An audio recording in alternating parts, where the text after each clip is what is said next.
Give it up for Mateen, Stewart. Thank you, King. Thank you so much. Thank you so much for being here. Do you guys do drugs? Yeah, that's good. I don't do drugs unless you have some. And I was never really into drugs, but drugs was kind of like around me my whole life. Mostly weed, and I didn't smoke weed until I was too old to tell people. But I was like 27 when I first started smoking weed, which seems really old. But it's on brand for me. I didn't drink until I was 21. But my dad, he smoked a lot of weed growing up. And my mom used to tell me that when my dad smoked weed, that my dad was taking his medicine. So as a kid, I was like, oh shit, my dad's gonna die because he keeps taking his medicine. He's gonna die. He does it so much. Why does he do so much of his medicine? He must have cancer. But he didn't. He just was a weed head. And so that's what it was. He just smoked a lot of weed. Fast forward to me moving to California. Never really was a weed smoker. But I would always get weed from my friends because when they came to California, they needed that Dr. Dre shit. But I didn't smoke it. I just got it. It was available. But first time I was 27, I smoked it for the first time. And it was like, okay, it was cool. Made me freak out a little bit, but it was cool. It's something that I would do. This is my poison right here. I love to drink alcohol. This is my thing. I love it so much. I do. It's great. It's so great. You just get it from a bar. You don't have to fucking be weird. You're just like, I want to drink. All right? I never did anything stupid on alcohol. I'm lying. I have. But I'm just saying, it's a different kind of stupid, okay? So, 2018. I'm a comedian at this time. I've been doing comedy around like 6 years or so. There's a show in the Pacific Northwest called The Gateway Show. The Gateway Show. Now, The Gateway Show is a show where it features comedians. We perform for 7 minutes, then we go get high, and then we come back and we try to perform another 7 minutes. All right? That was the show, okay?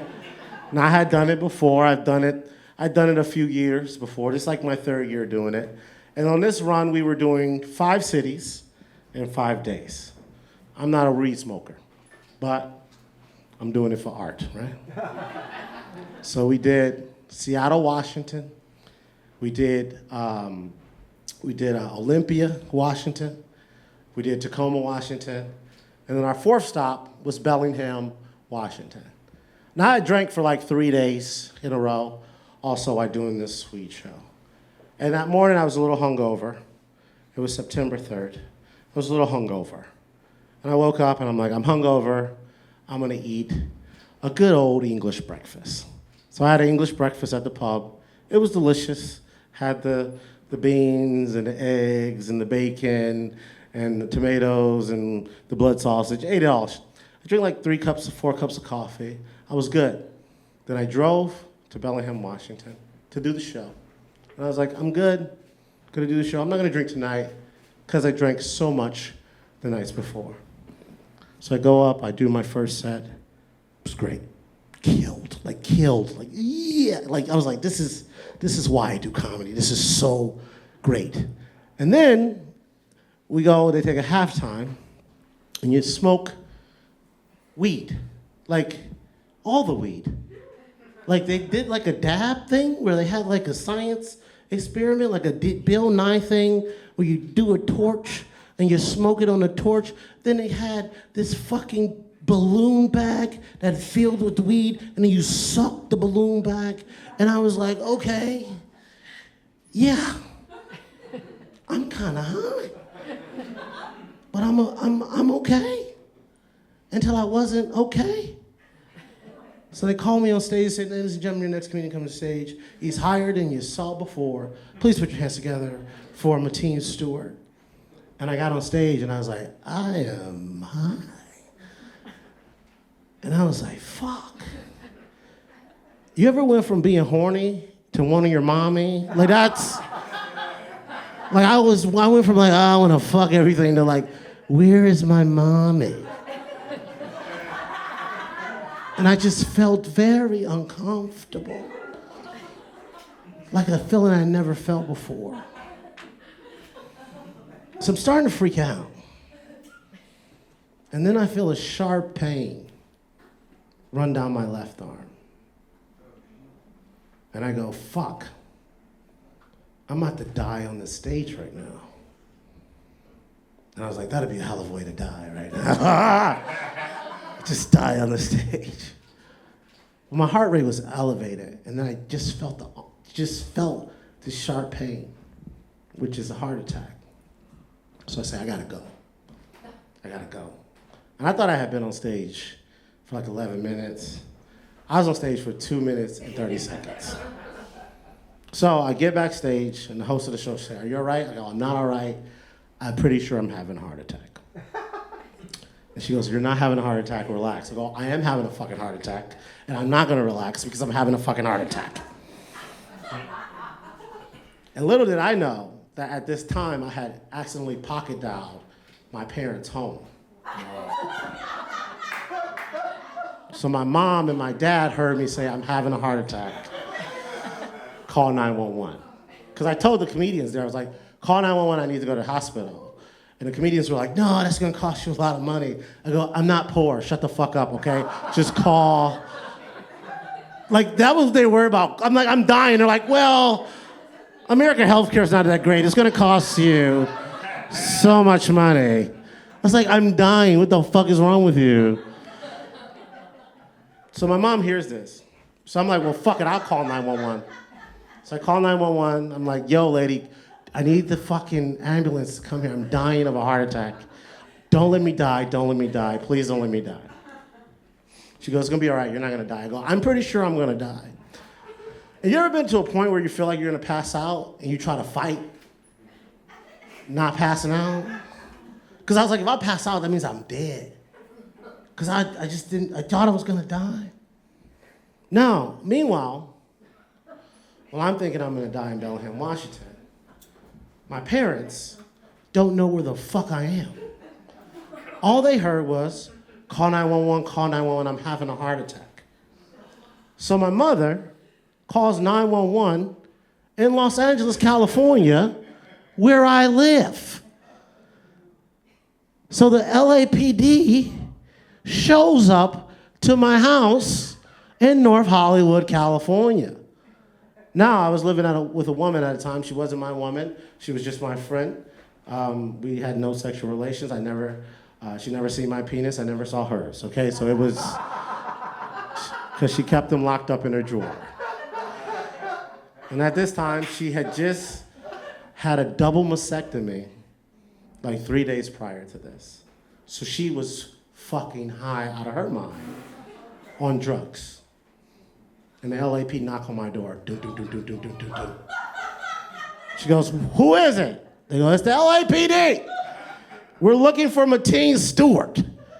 So she opens up the door and she goes, he didn't do anything. Black Lives Matter. Black Lives Matter. And they're like, yes, we know Black Lives Matter. We're here because his mom called us to check on him. To make sure that his black life is still alive. She goes, well, he's not here. They're like, do you know where he is? They're like, he's in Washington. So my mom and my dad looked and saw my flyer where I was, and they contacted the guy, Billy Anderson, who runs the show. Billy wasn't with the show. Billy gave the number to Aaron Eagle, who was there with me. And I'm still outside. An ambulance comes. They kept doing the show. The ambulance is outside. I'm like, fuck, I'm making a scene. So the ambulance comes. It's Bellingham, Washington. Slow night. They're like, all right, we're here. So I get in the ambulance, and they strap me down, and they do all my breath check and everything. And I'm saying, I can't breathe. I feel like I'm having a heart attack. And they're like, you're not having a heart attack. Relax. And they're like, did you do any drugs today? And I was like, yeah, I did a lot of drugs.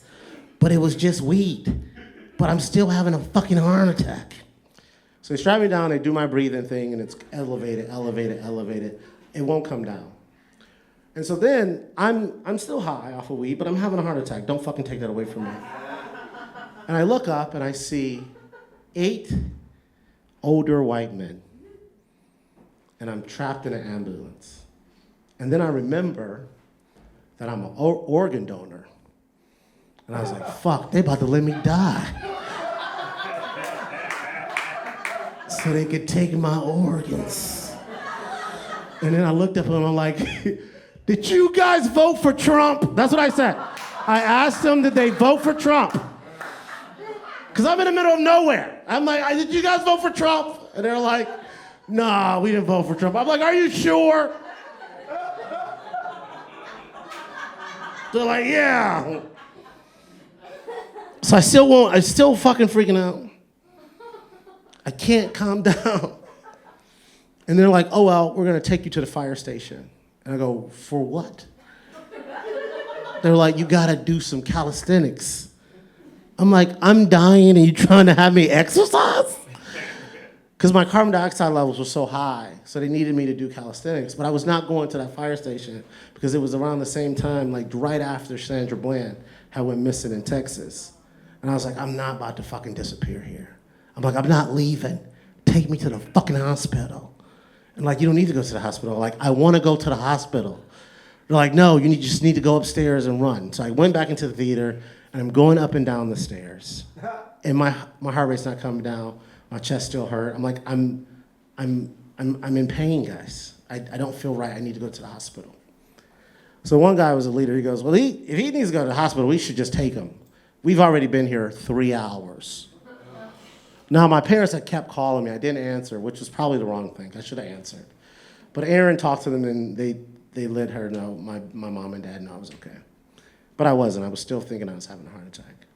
So I go up and down the stairs. It wasn't working. And the guy goes, well, we should just take him to the hospital. I'm like, yes, please take me to the hospital. I will not feel comfortable unless I'm in the hospital. So they take me to the hospital. I still don't trust these guys. And then there was one guy, I'm like, hey, can someone go with me? And there's one guy, his name is Ian Evanstein.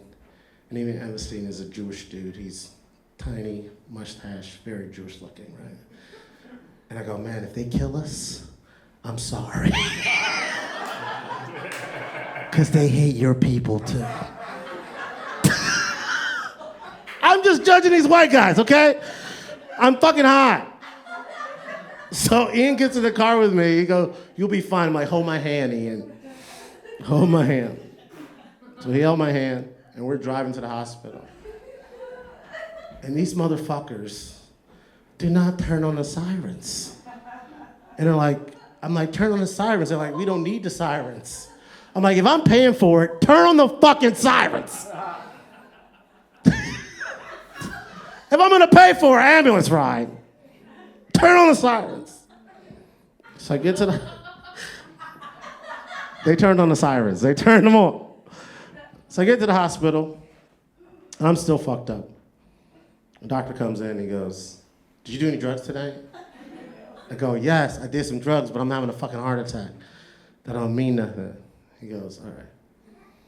He goes, what were you doing? I go, I'm a comedian. And he goes, oh yeah, you're pretty fucked up. I'm like, what, doctor? Why are you talking to me like this? Where's your bedside manner? So they do all these tests, and they give me some Ativan and calm my heart rate down. And they do all these tests, and they go, hey, you're not having a heart attack. What happened was your magnesium and your potassium was low. And when your magnesium and potassium is low, it elevates your heart, gives you muscle stiffness, and it can look like a heart attack. He goes, with the marijuana, you were having a panic attack, thinking that you were having a heart attack. And you couldn't get out of the panic attack, so you just kept going in a loop, in a loop, in a loop, in a loop, in a loop. And I go, thank you, doctor. They gave me some fucking shit, and I was fine the next morning.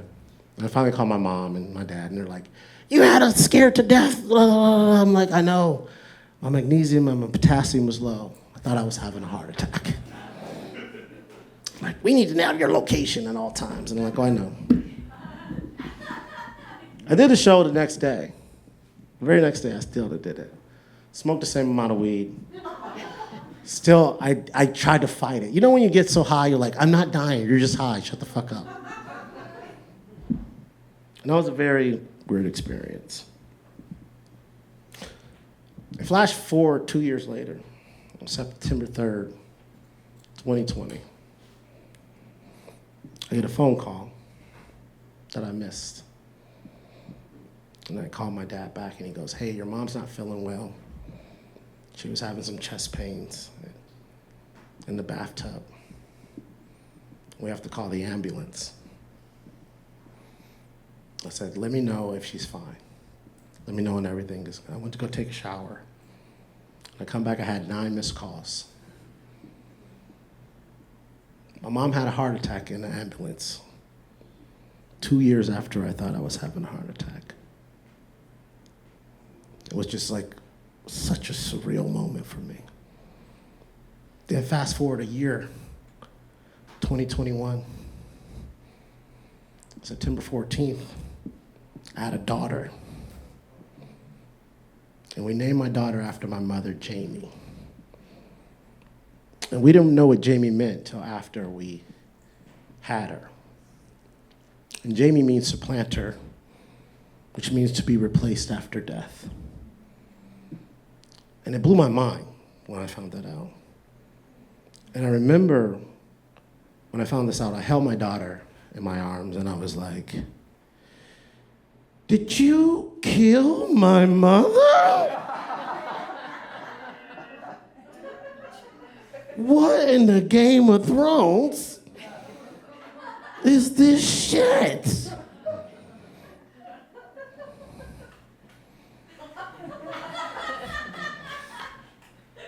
That's what happened. So I tell you this story, and I know I ended sad, and get yourselves checked out. Take care of yourself, especially women.